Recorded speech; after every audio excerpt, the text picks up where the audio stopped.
এই যে ওমর ইবনে আল খাত্তাব, ইসলামের সিংহ, ইসলামের চরম শত্রু থেকে খলিফা, অমানসিক মুসলিম অত্যাচারী থেকে কোমলমতি শাসক হযরত ওমর ইবনুল খাত্তাব রাদিয়াল্লাহু তাআলা আনহুর এই তিনটা লাইফ চেঞ্জিং লেসন্স যা তোমার জীবন বদলে দিতে পারে।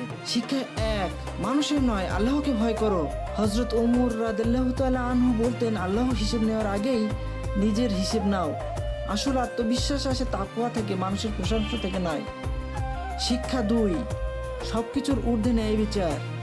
ওমর রাদিয়াল্লাহু তাআলা আনহু বলেছিলেন, ফুরাত নদীর ধারে যদি একটি কুকুরও না খেয়ে থাকে সেটির জন্যও আমি দায়ী।